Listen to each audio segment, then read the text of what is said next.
Hello and welcome to Leviathan News. I'm Sam, and I have Alex McFarlane from Keyring Network here. What's up, Alex? Hey, good to be here. Always excited to be on your show. Yeah, but before we kick off, I just want to talk about a few things. Like yesterday, we had a big liquidation event on Squid on our lending market on Fractal. We actually posted some stuff up on the Leviathan News Substack. And essentially, the short description of what happened was that the amount of borrows that were on the lending side outstripped liquidity. And so Squid took a dip over the weekend. But Leviathan News is still supporting Squid. We're not going anywhere. And you can read more about it in the newsletter that we put out. And we'll have more today as well, too. And we'll have an after action coming out later this week. So you can find that on our Substack at leviathannews.substack.com. And yeah, and also thanks for Frax for always being a good supporting partner for us. So thanks, everybody. And let's get on with the stream. Signals in the deep, markets never sleep. Whales move silent, but we speak. On-chain truth, no disguise. This is Leviathan, open your eyes. All right, Alex, how you doing today? I'm good. I was just hearing your intro and I was thinking all I'm hearing in my head is buy the dip. And then probably tomorrow it's like buy the dippity dip. And then the day after it's buy the dippity dip. Well, we had this whole discussion planned around like the state of DeFi lending and everything that's happening here, because I believe that like over the past couple of months, really in the past like 6 months, we've seen this like radical transformation of our small little DeFi lending markets into these big institutional players. And now we're starting to see like non-crypto companies start to look at our capital markets for lending as a serious place for them to park cash. And so, I wanted to run through that today. But we were chatting about what was happening with Squid and everything beforehand. And it kind of ties in with everything because like our little small meme coin market is just a microcosm of what's happening on the bigger level when it comes to liquidity and depth and interest rates and everything. So great to have you here. Thanks. Yeah. But just for anybody, I know you've been on the show once before, but just for anybody that doesn't know you, like, can you talk about like your position at Keyring and what you guys are doing before we get started? Yeah, sure. So founded Keyring Network a couple of years ago. We do effectively something that looks to bring the bridge between retail and TradFi to kind of unlock that kind of golden goose of TradFi connecting to the DeFi markets in a way that is low risk in every sense, both for the retail users in terms of like PII and privacy, and also from the TradFi perspective of compliance and not losing a shitload of money in a small period of time. And our solution uses MPC TLS primarily, which is a way of, think about it like Google login. You know, when you see the website and you see the little like drop down that says, do you want to log in with LinkedIn, Google, whatever? You click on one of those and then they say, do you want to share that information with this website? We replicate that in a crypto way. So we let you log in with like, say, Binance, Kraken, Coinbase, Revolut, Monzo. We can even log you in with your IRS account if you so want to.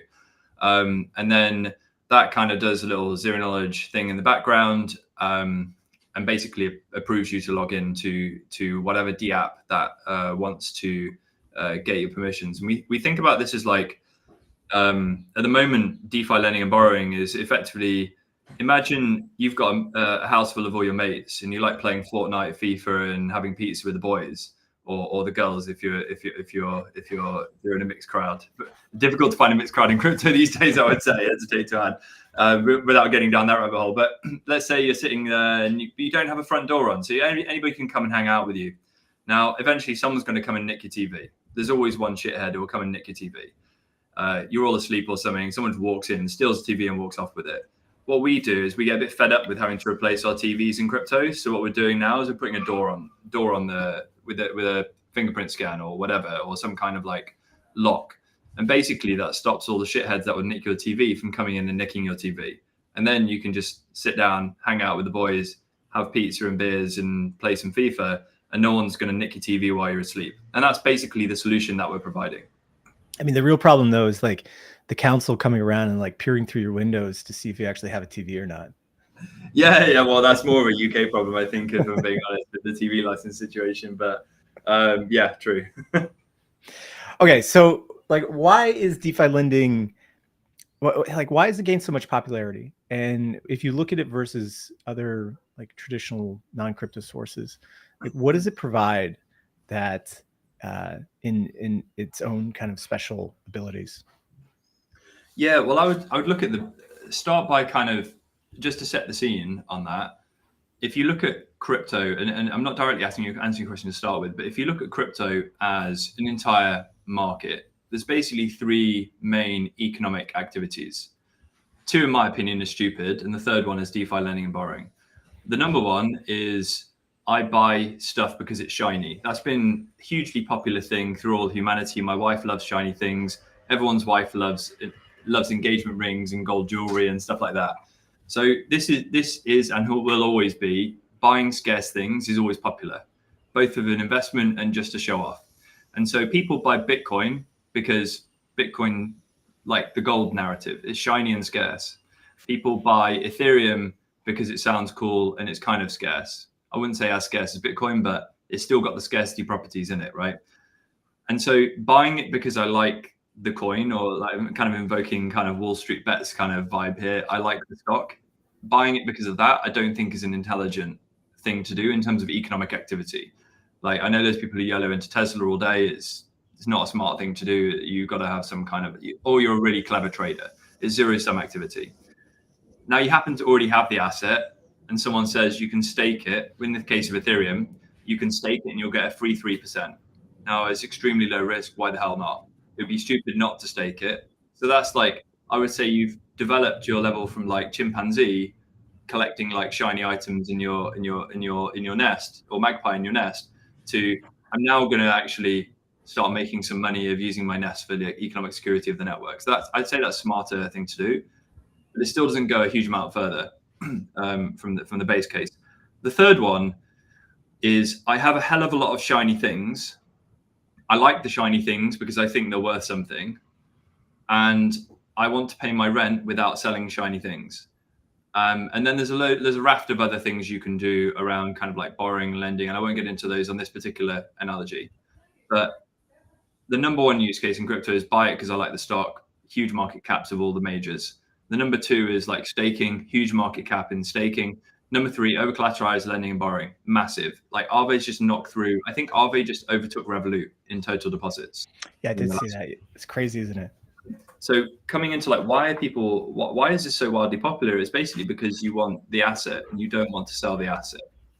And that's really it. Crypto is an upwards trending market. I think you'd be silly not to have crypto exposure these days in your, even if you're a traditional investor, like my dad, for example, I'm advising at the moment to put like a 5 to 10% allocation because it's silly not to. Yeah. And that's basically the biggest use case at the moment. Yeah. Well, and the leverage has really driven a lot of like the ups and downs in the crypto markets as well too. I think probably until this cycle, the total loan book that you would see in crypto was directly tied to like the health of overall crypto pricing, right? Is that the ability to take loans on chain through like an Aave or something drove a lot of like upwards price pressure, right? Because you could borrow at very good rates. And then use that to buy more of whatever shiny things you wanted to. Yeah, just checking on Aave right now. I just looked at DeFi Llama, and it's up to 22.92 billion.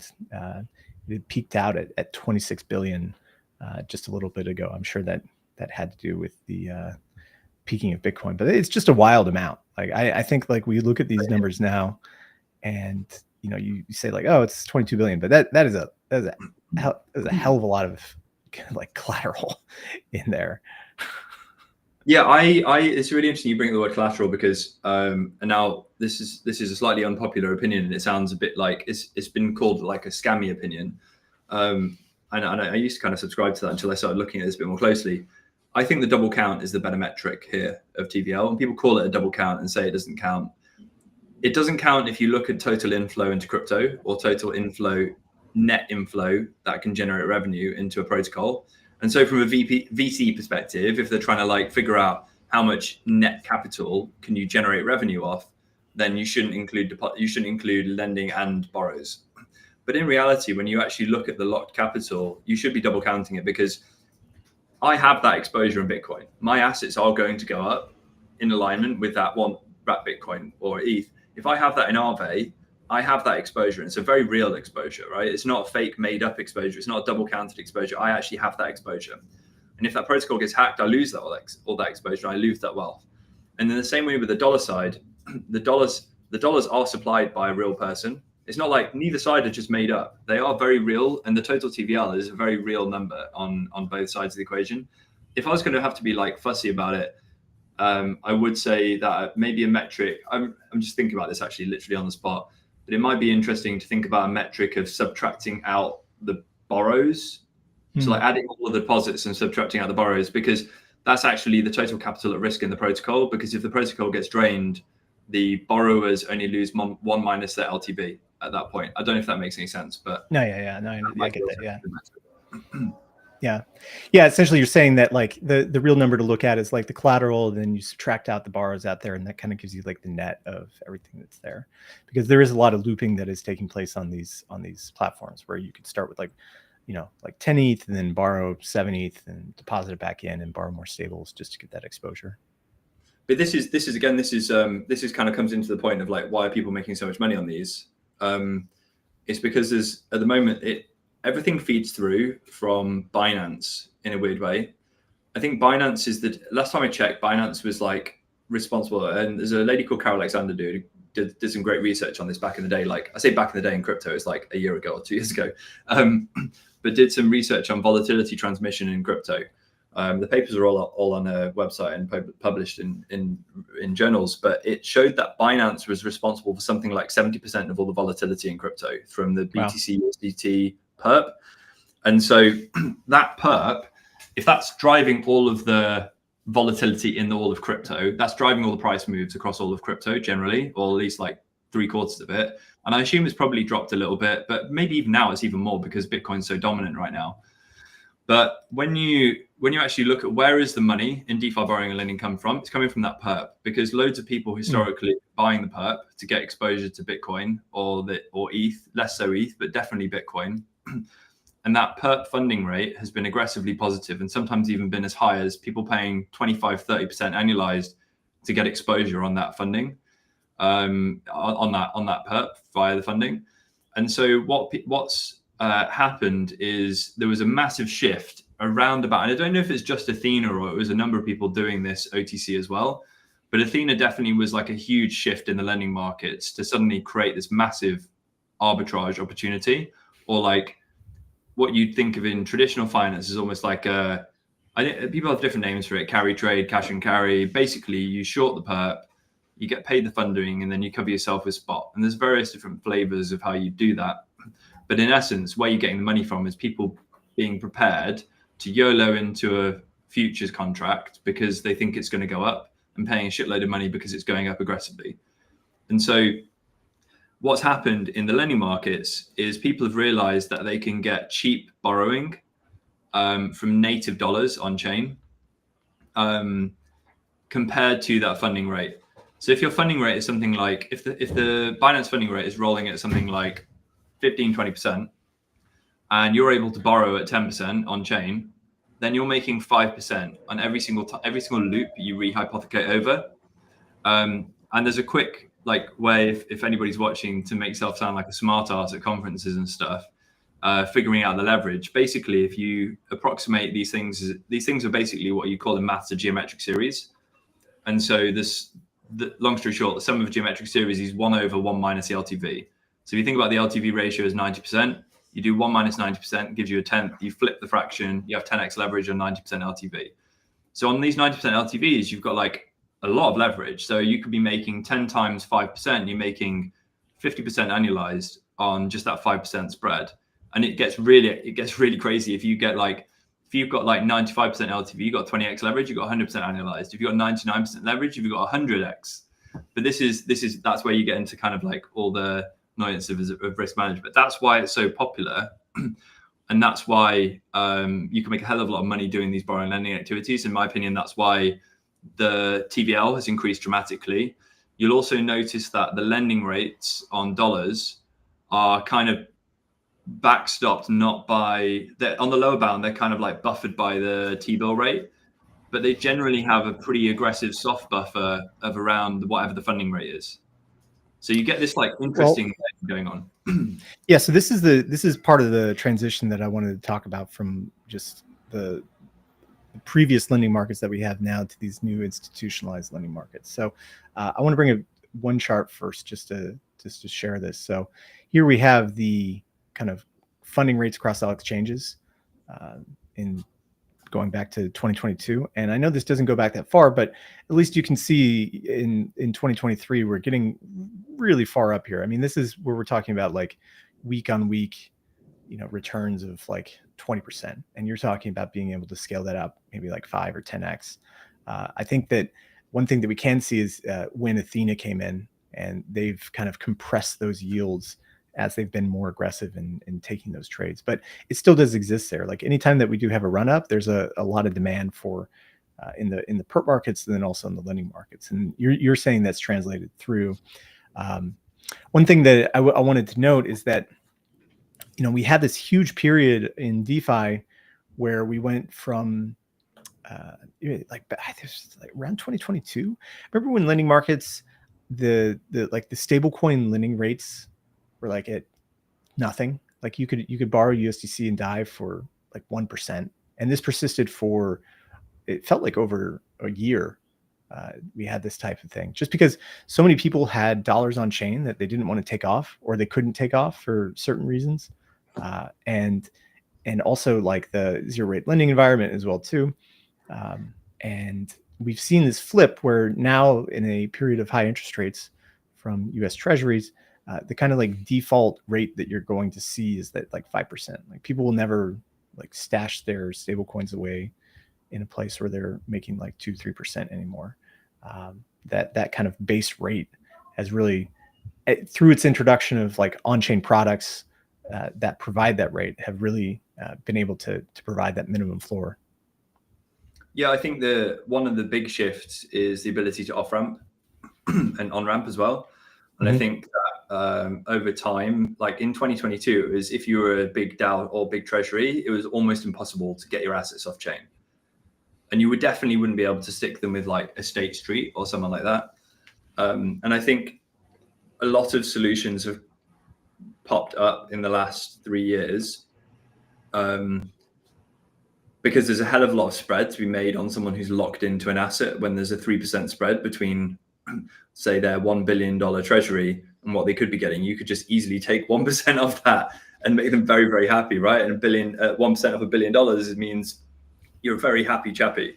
A mill straight in the bank, right? So that's I think that's the reality, is that there was a hell of a lot of capital locked on chain.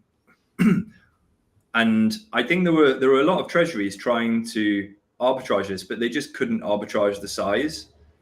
And so I think the perp markets have come to rescue largely for that. Yeah. So if I'm an asset manager who maybe has like a non-crypto company, Web2 company, and I'm dealing with payments and I'm thinking about getting into stable coins, like how should I approach these lending markets? And what are some of the questions that I'm going to ask as I start to explore these on-chain crypto lending markets? Well, there's two kind of conflicted things there. I mean, there's payments people looking at stable coins, and then there's maybe yield-bearing stable coins, and then there's asset managers themselves. I would say that asset managers are a separate breed. They should be sophisticated. They largely aren't very educated in crypto these days. A lot of them are looking because they realize that there is so to take the asset manager point to start with, we allocated our treasury out. And I got a very early question from a couple of our VCs and one person internally. why are you only looking at crypto companies to allocate your treasury to? Why are you only looking at crypto hedge funds? Specifically, we looked at market neutral and delta neutral crypto hedge funds. And the answer is there is a massive regulatory arbitrage and a huge risk premium on holding crypto hedge fund assets, right? Just the fact that the base level of hurdle that anybody will even get out of bed for in crypto is around 17% cash-like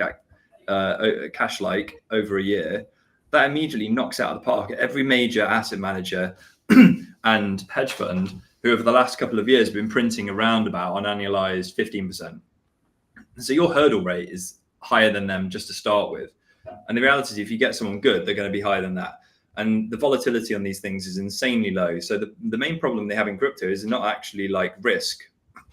So the good thing for us, for a treasury perspective, is that one of the bad things is that they're so low risk, they should be taking more risk because the annualized volatility on some of these asset managers in crypto is like 2 to 4%. And to give you an idea, a pension fund, when they invest their assets, will target about 8 to 12%. So it's 4 times less risky than a pension fund in terms of like, and these guys have been through like really big things like FTX, like entire meltdowns, COVID, the lot, and they're still riding 2 to 4% annualized across their entire historic performance. And so the asset managers themselves off chain should be looking at like allocating more generic, I wouldn't say just focusing on lending markets, but they should be looking at allocating on chain in general. And if they're not, they're going to get smashed by competitors.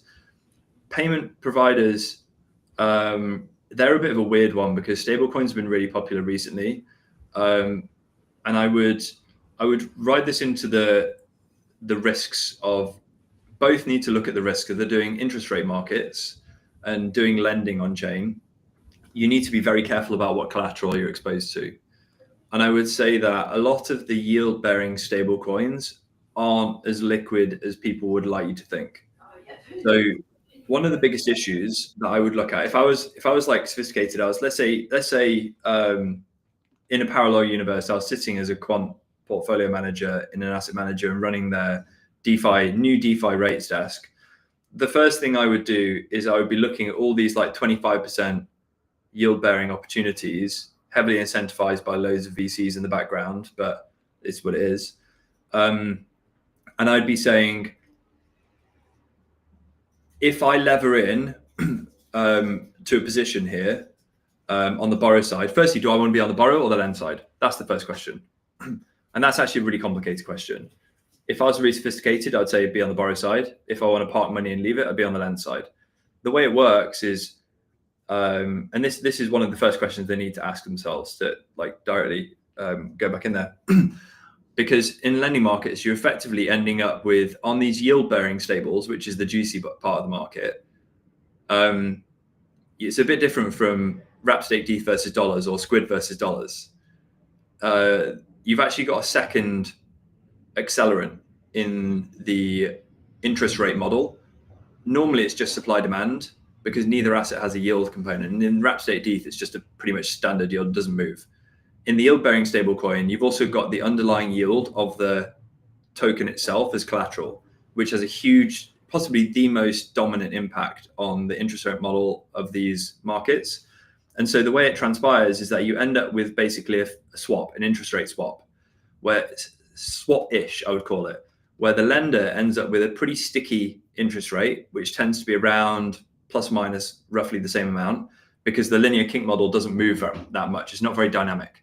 And so if you've got a curated model, especially, the curator is incentivized to make sure that market stays close to its kink and high utilization. And so you end up kind of just being paid the kink rate plus incentives. The interesting thing is on the borrow side, you're riding the whipsaws of the underlying rates volatility of the collateral pair, because you're doing this rehypothecation loop, like we just talked about, the levering. And so the underlying yield of that Athena trade or that multiply trade or whoever it is you're taking the variable rate exposure there big time. And you're paying pretty much a fixed rate just due to supply demand mechanics on the lending platform. So that's the first thing. Do you want variable rate exposure or do you want fixed rate exposure? And the question is, do you want to park your money and leave it? Or do you want to dynamically come in and out? You can make a shitload of money being on the borrow side, but it's definitely way, way more complicated. And there's a lot more risk involved on being on the borrow side. And then there's one big area that you need to think about is something that I don't think anybody's actually looked at. And we only started looking at it since we started doing the preparation to curate a permission lending market. And it's to do with value at risk and how you would set your loan to value limits. So in some protocols, they call it LLTV or liquidation limit. It's all the same thing. It's the point where, like with Squid, you start getting, not the Llama lend's a bit weird because you get the soft liquidation buffer, but the point where you just basically lose all your assets, somebody sells the collateral, fire sells your assets and gives you back the spread on the difference. That liquidation point, how do you calculate that? And that is a very difficult question. And there's a number of quant models you can use to do this. And I think we're the first ones to publish anything out about this. And we use basically a value at risk style methodology. Now, back in I think it was the 1990s, I think it was Jamie Dimon asked a guy called Patrick Hagan to get him a single number and for how much money he could lose tomorrow. Maybe it was Jamie Dimon or someone else. The CEO of JP Morgan asked, and I'm pretty sure it's this guy called Pat Hagan. I may be incorrect. Maybe he was the guy who created Sabre. I don't know. Random quant law.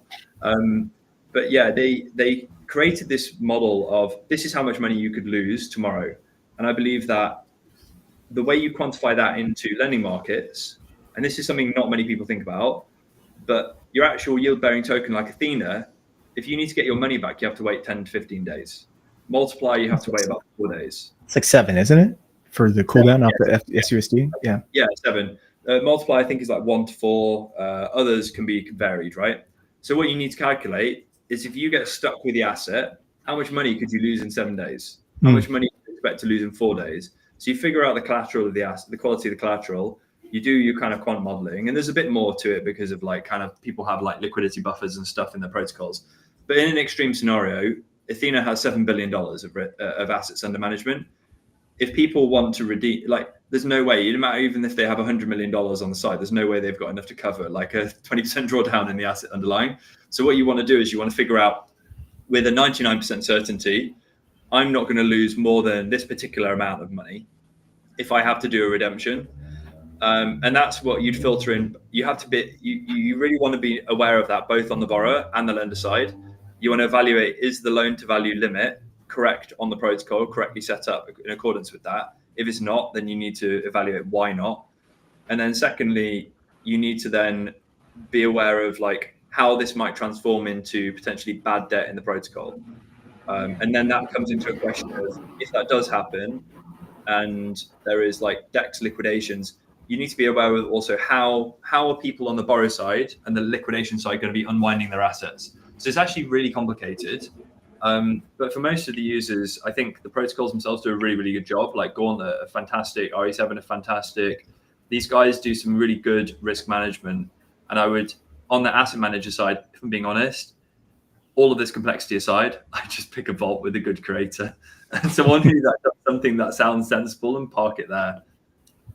Yeah, this is actually what I wanted to bring up, is that in the past year, we've seen the kind of rise of Euler and Morpho and these kind of permissionless lending markets that are catered towards institutional flows and that use specific risk creators. And Aave does this as well too. Aave has their own risk creators as well too. But Morpho and Euler have really come out and been able to attract a lot of capital in this time period. And so does it come down to being able to build these custom pools like you're talking about and be able to get into the risk analysis? Yeah, it's a really good question. I actually had some questions from the Aave team about this recently because we did a thing on value at risk and we were looking at we compared Aave to MakerDAO and a few of the others. And Aave's risk management is fucking good. It's really, really good. When you look at their value, I think, so there's two measures. Value at risk is how much money can I possibly lose, or do I expect to lose with a certain confidence over this particular horizon? And then there's expected shortfall, which is actually more interesting, which means if I happen to blow my value at risk limit, how much money am I going to lose, right? That's a better way of quantifying it. It's actually more mathematically succinct. And that's also gives you usually a worse number. So how much, if I go through my expected confidence level, how much money am I expecting to lose? Aave was sitting at something you don't lose any, you still make 2%. It's really, really good. And I messaged this actually to Mark Zeller and he was really excited about it. And some of the other guys at Aave are really interested in knowing where does this compare to the other protocols? the big problem you've got with other protocols like Morpho and Euler is that Euler's done a fantastic job, but they don't have a huge track record in the same time frame, right? I don't know if we can get like a really long horizon of, we could probably do it. And in the same way, can you get the same out of Morpho? It's difficult because each kind of vault is different, because Aave has like their core vault, right? And you can get a very long history for the core vault.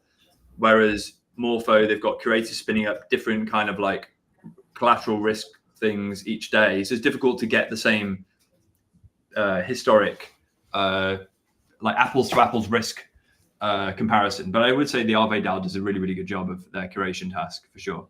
Yeah. It seems like those three entities are really like the core institutional focused lending providers. Like outside of that, I know there's a bunch of like smaller lending markets, but they don't have the same kind of like reputation. They haven't entered into the same. I think you're forgetting a big one. You're on Solana. They're actually bigger than some of the ones you just mentioned. Camino.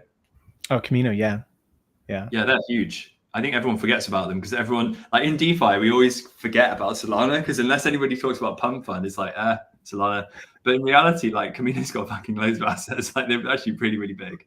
So I think I would say there's four. It's like Aave, Morpho. I think everyone forgets about Compound. Compound is still massive as well. But so I'd say technically there's five, but a Compound are maybe less active these days. But I'd say that those are the cool ones. Oh, Camino has 2.14 billion. Huh. Yeah, they're really, really big. Wow. Yeah, that is really big. I remember using them when they had just came out and were running their initial points programs. I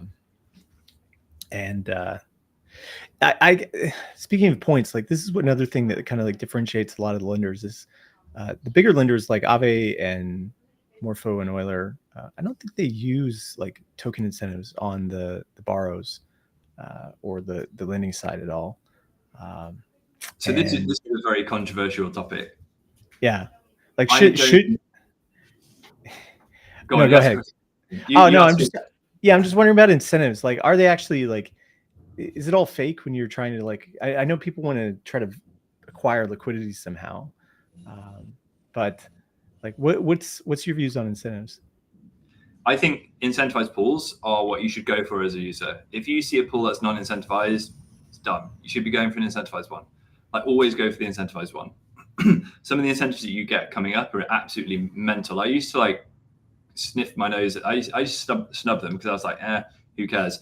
You actually make a lot of money sitting on the incentivized pools. If you're doing it anyway, why the hell wouldn't you go in an incentivized pool?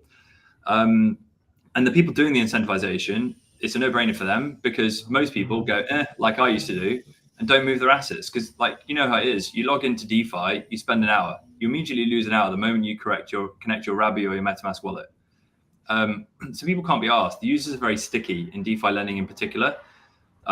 Definitely in DeFi lending, because bear in mind, if you've got like a $100,000 levered position with $50 million, with 500, I'm adding zeros to everything. If you've got $100,000 worth position of ETH and you've got $50,000 worth of debt that you built up over the last 6 months, it's going to be very difficult for you to move that to another protocol, right? Especially on another chain, because you need to find someone to lend you $50,000 to unwind your position. And if you're doing that with monthly salaries, then you're stuck. So this is why incentives are such a good deal from the protocol side, because you get very sticky users in borrowing and lending.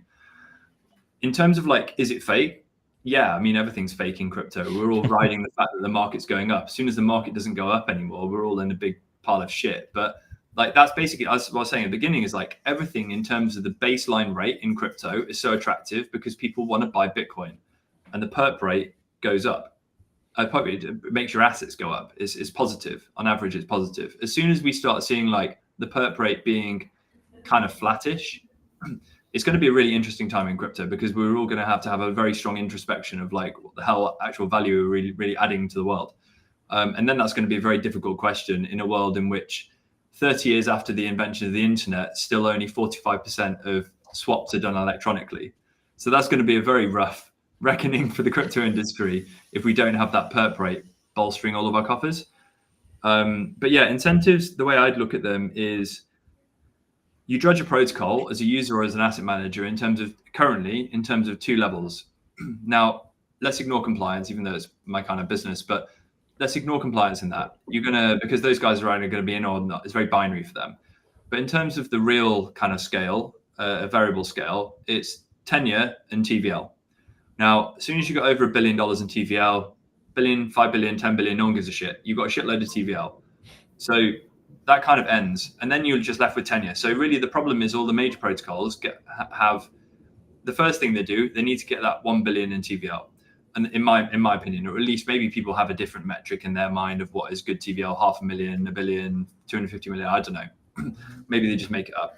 But I think different people will have like, as soon as it hits that limit, we don't care anymore. You've got a lot of TVL, it's worth hacking you.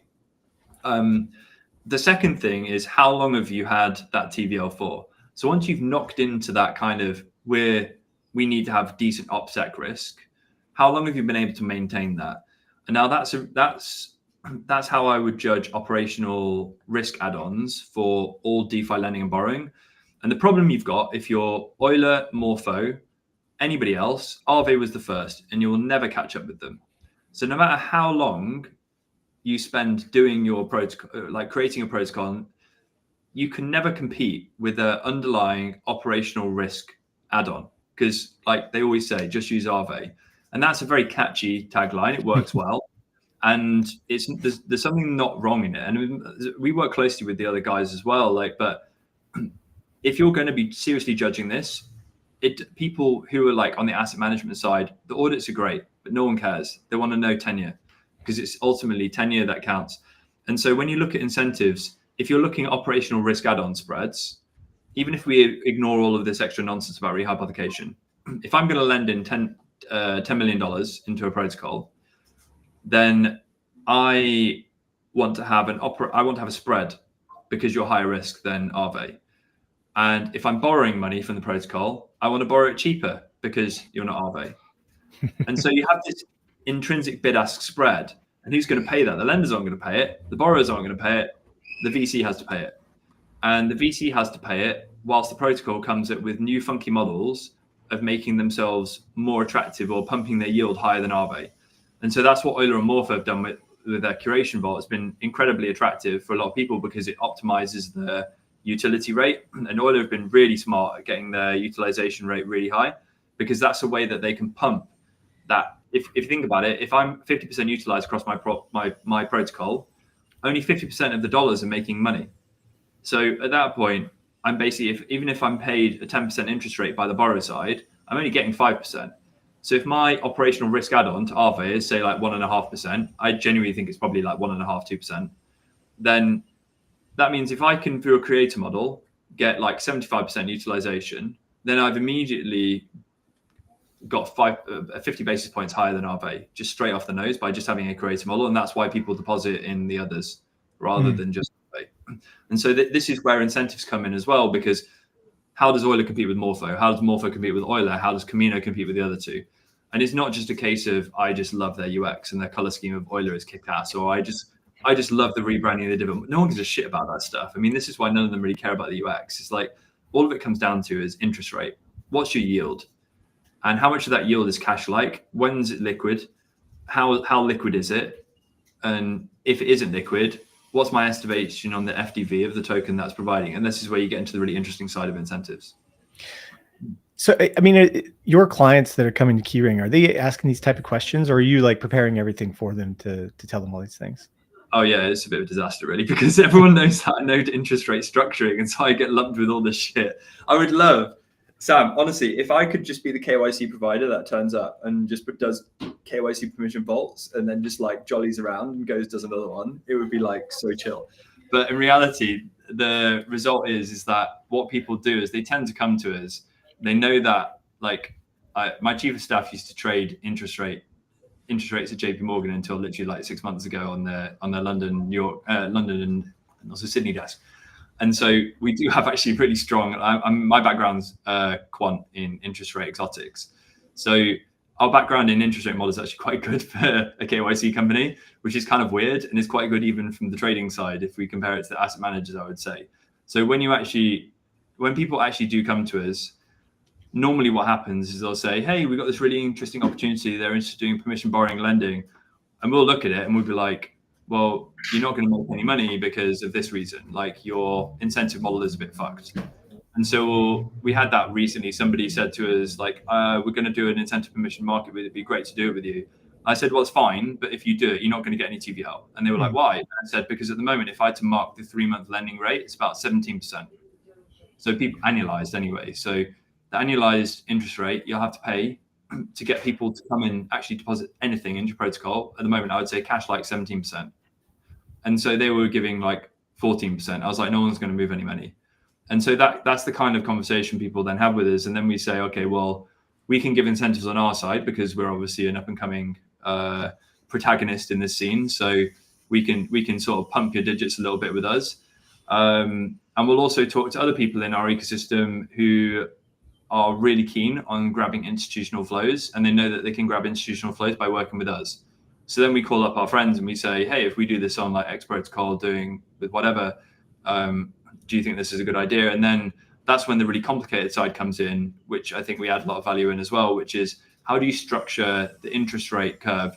Now, we haven't launched it yet. I mean, it's launching this week, supposedly. So we'll see whether it actually works or not, whether all the effort we put into this actually does pay out.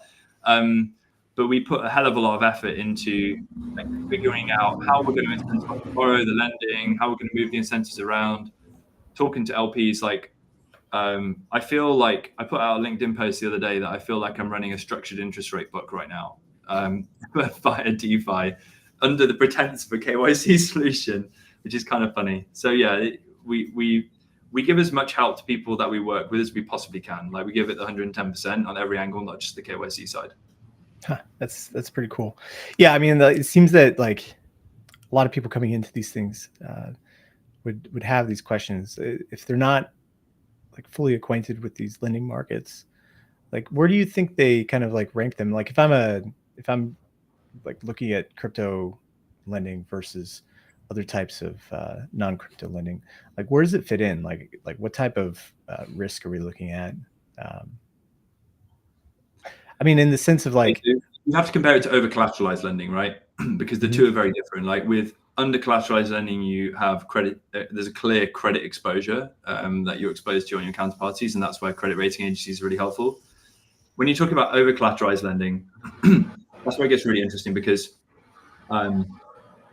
if you're actually, when you say risks, I mean, I'm going to start in a spiel that sounds like I'm scaring the crap out of everybody, but it's not. It's just a case of like when you talk the risk from a quant perspective, let's say we're playing a game, right, Sam? Let's say if we play a game together and you say, okay, well, I'm going to flip a coin and I'm going to give you, actually, I'm not going to do that one because that's really complicated. But you flip a coin and you're going to charge me like £5. You're going to give me £5 every time I get heads, right? The first question you should do in any kind of market where it seems like there's that kind of like yield aspect is what is the fair price for playing that game? Like what is the risks of playing that game? What is the volatility of playing that game? And now if obviously the fair price of playing the game is like £2.50, right? Because 50% chance. And then you calculate the variance of the coin flips and you calculate like the standard deviation volatility of the underlying cash flows coming back into you. And then from that, you can derive a risk measure of like value at risk or expected shortfall and everything like that. Now, this is a very, very simple example of what you would call a stochastic process, which just means a fancy word of saying time varying. There's a time varying cash flow that comes into you. And any kind of stochastic process is a very, very well developed set of mathematics around that, following something called Ito's lemma, which basically means you have to derive like a set of equations of how the cash is going to come into your portfolio. And what I'm getting to is basically you get to quant pricing very, very quickly. And you have to figure out what is the expected value I'm expecting to make and how much should I pay to play this game. And although some people might not like to hear that crypto is a game, you price it the same, right? You price the same as TradFi, it is a game, right? I mean, you've got people with frog emojis all over crypto Twitter. If trading derivatives on the CME is a game, fucking crypto Twitter is definitely a game. But what we're looking at here is that it's really interesting and a highly exotic option. And I don't mean to say that to scare people off because you make a shitload of money doing it. And I think the actual pricing is probably way out of whack with how much return you get back. And I think the returns are insane. But when you look at it from the lender and borrower perspective, the borrower basically has a right to cancel or get out of their position whenever they want. The lender doesn't, because basically if you're a large lender and you're, say, 50% of the lending book, the borrower's got your money. You can't just like move your position out. A lot of people forget that. If you lend like $50 million into a $100 million pool and it's 95% utilized, you can take out $5 million. You can't take out your 50 mil. And so that's one of the first things. The borrower gets the right to cancel, the lender doesn't, not on the full capital. Then the second thing, and that automatically makes it a highly exotic option and path dependent. And then the second thing is on the interest rate kink models, you've probably seen them where you get the flat bit and you get the kink up at the utilization rate. What you've actually got on either side of that, you've got a fixed point, max and min. So you've actually got an interest rate cap and an interest rate floor. And those are also extremely exotic derivatives on each side of that kink, right? And then you've got to watch, it's not really a swap. And I still haven't got my mind in terms of like what this actually is in terms of trade. It might even just be a unique DeFi thing. But you've got this like swap-like thing where the lender's kind of taking fixed-ish and the borrower's kind of taking variable. Well, not kind of, they're clearly taking variable. The lender's taking fixed-ish. And then you're knocking in at the kink to a completely separate payout structure. So you've got these like four legs of like path dependency with the right to cancel whenever you want. Crazy optionality is going to be really difficult. I've been like, I wrote down a few. I did a little game the other day to see if I could write down what the fuck this actually is, and it's really complicated. And I just couldn't crack it in an hour, so I gave up. And I've asked smart people than me to figure it out because it's a fun little game to play. But those are the risks. That is explicitly the risk of the thing that you're taking on. But in terms of like the actual kind of like layman risk, how would you kind of like rationalize that? If I'm like, let's say I'm a high net worth individual and I've heard people are making 25% annualized on crypto and my mate's getting rich on it. What are the risks in terms of like layman's terms that you can, bad debt, that's the main one. You've effectively, in almost all of these, you've got DEX liquidity and bad debt. So this is where the value at risk I mentioned earlier, or your expected shortfall, is like invaluable because it gives you an idea of like how much bad debt, how likely is it that this protocol could end up with bad debt. And it also, another thing, if I was going to be putting a sizable chunk of the pool down on the lender side, so I'm going to be locked into the pool, I would also probably want to do due diligence on the collaterals. So if I'm like, let's say if we're coming out with a levered loop with multipliers, collateral, they're like a really cool Athena type substitute that I've consistently been printing like 5% even when Athena are going negative. The first thing I do as a lender, and I've recommended everybody to do, is talk with the multiplier team, go through their operational risk management, go through like, make sure that they've got like multi-sigs and nothing stupid, and make sure that you trust the team. Because I can tell you, if the DPEG happens on Athena, it's happening like that, and no one's got any liquidity to get out. Like, it's the same in multipliers, same in all of these. You're not riding. The interesting thing with these, if I was going to be in any position, I'd be in like an Athena-like trade because it can't blow up immediately unless it's fraud. Right. But that's why you do have like, you want to check that you trust them. And then other than that, the risks are kind of like a slow degradation in the perp funding rate. So really it's actually very, very, very low risk. And that's why we work with them primarily, because I think I see a lot of crap as collaterals coming out and high risk, really exotic stuff. And it's exotic enough, like I just mentioned, you've got this really exotic derivative payout profile. And so we prefer to work with people that have like low chance of what I would say is like jump to default. So where you're like, you look great, and then suddenly you're depegged to like 60%, but like, oh, okay, it's fine, we're going to repeg. It's like that kind of shit is like, that's the scary stuff. Yeah. It's a lot to unpack there. First, someone told me a long time ago that like our crypto lending markets, they're not actual lending markets. They're not loans. They're options. And once you start to think of them as some sort of like highly exotic option, it makes a lot more sense, as he explained previously. Yeah, absolutely. Mainly because like it's, if you think about like what an option has, like it's the right to buy or sell an asset at a certain price, and that's what the lenders are selling it up, or that's what essentially they're signing up for, is that we're going to put this USDC in here, and we're going to have the option to like buy your ETH if it goes below this certain price, right? And yeah. Okay, so that was the first point. I think the second one was that when you're looking at the like these markets, right? I know you guys are building like a permissionless market a permission market.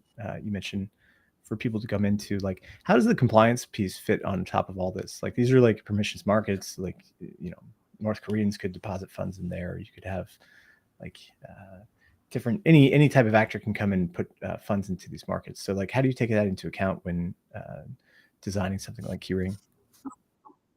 Yeah, so I would say one of the biggest realizations we ever had was everybody wanted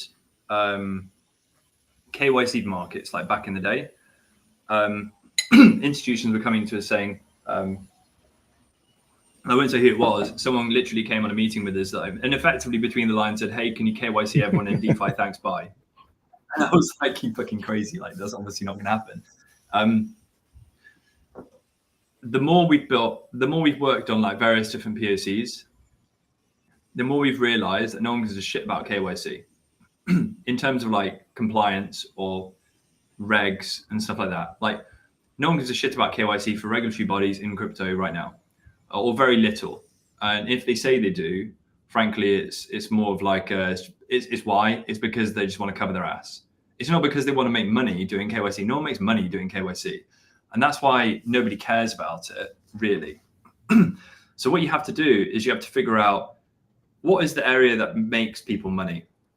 And so what I would say is what we're more focused on is the security aspect of this. And KYC is a nice add-on to that. So in terms of like, one of the first realizations and why we're here talking about interest rate markets is because we looked at like DEXs, we talked to Uniswap and all these kind of people like 1inch. It doesn't make any fucking sense because as a user, when you're swapping funds, that all the economic activity on DEXs and similar kind of things is transient. As the user, you get no benefit from KYCing on 1inch. It's just a pain in the ass. And all the LP funds and the LP yield is gained from people who would find that a pain in the ass. So it is never going to work, right? Anyone who does a permission DEX, I would say good luck to them. It's not going to happen for a very long time. You may as well just do an OTC exchange. In terms of like borrowing and lending, this is what was the really interesting area because that's the area. And we came across this because I got hacked on Phantom, like fucking Polter Finance just drained me of like $4,000. It was so annoying.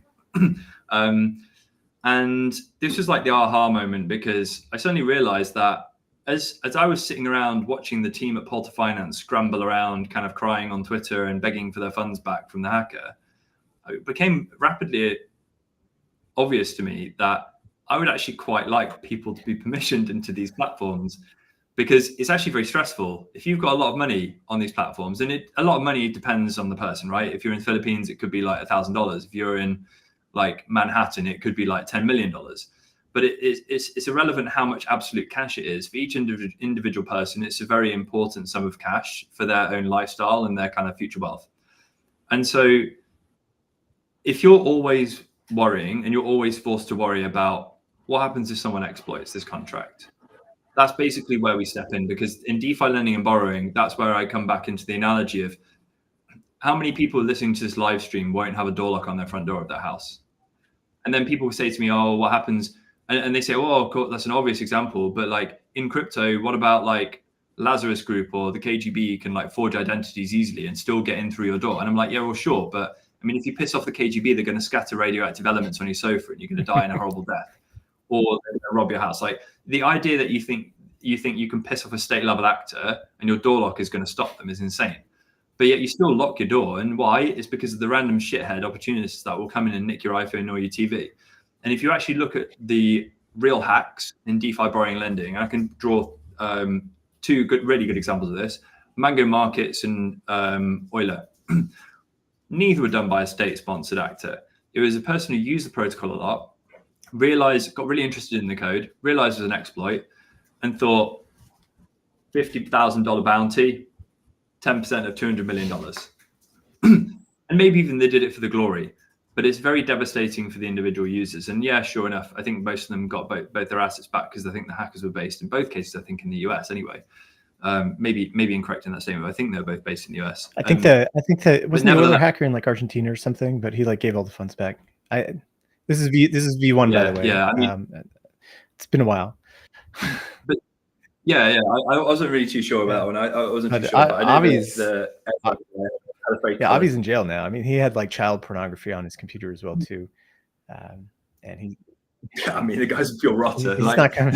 I think that Do you know what? If you go back to the coin flip example, it's an interesting thought experiment. Let's go to the coin flip again. You charge me £5 to play a game, flipping a coin, right? And then you tell me that your payout is £20. And I'm like, okay, let's do this a lot. And then you allow me to do that systematically over an API. And I just absolutely hammer you until you're bankrupt. And you're like, fuck, what happened? You're like, that wasn't in the terms and conditions. You're only supposed to do it like once or twice. And do you know what I mean? That's like, I have a lot of sympathy for the theoretical. I have very little empathy for the Avram guy as a character, but I have a sympathetic leaning towards his theoretical stance on that. And I think that that's where it becomes really, really important with terms and conditions on an app.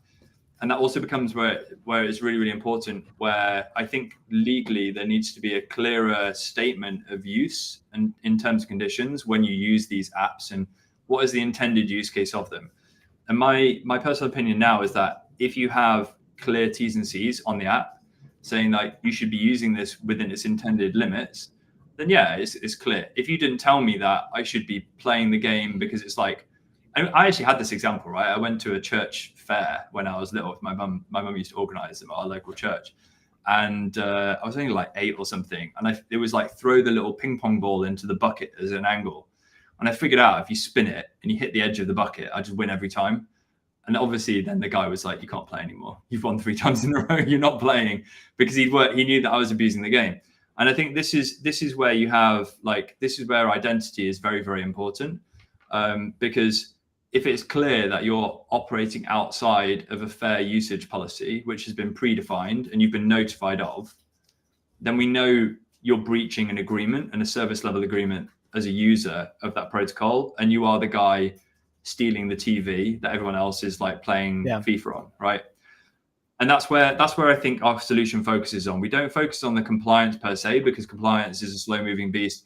Realistically, you can fake most compliance checks with like deep fakes these days. The idea that I send you a photograph of my passport and roll my head around the camera like an idiot is like fraud proof, is just laughable.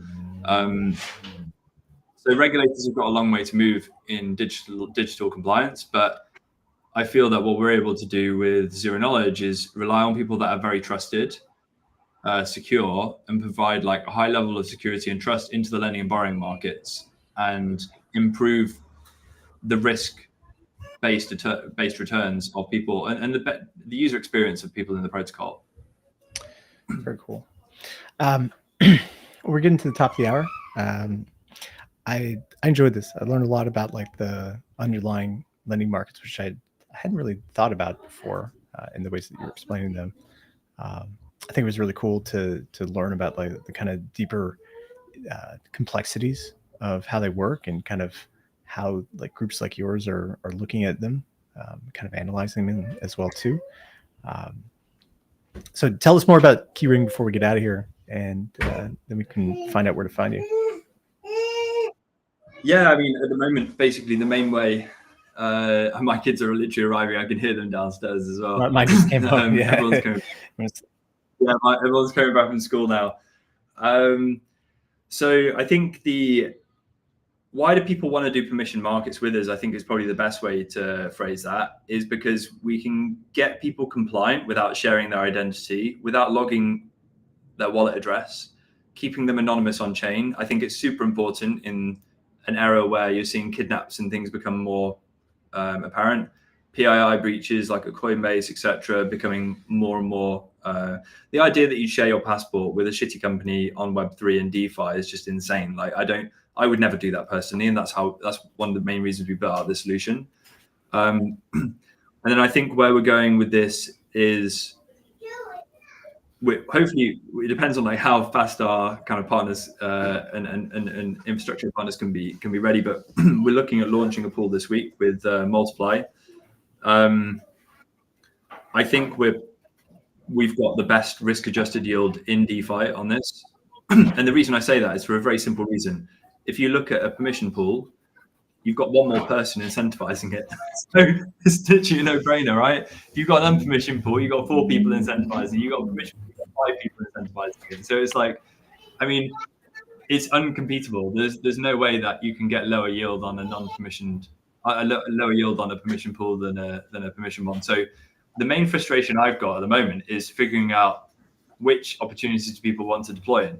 I don't have any problem with our yield being attractive. It's figuring out what do people actually want to buy and hold.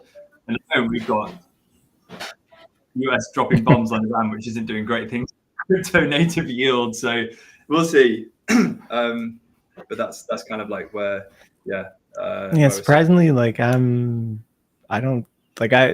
this whole thing has really been a non-event for Bitcoin. I mean, yeah, sure, we moved down, but like structurally, was it because of the war stuff, or who knows? I mean, it just feels that the market's kind of like shrugged off all this stuff. But that's a different conversation for a different time. Alex, thanks for coming today. I really appreciate being here, and thanks for explaining and getting us deep into the DeFi lending markets.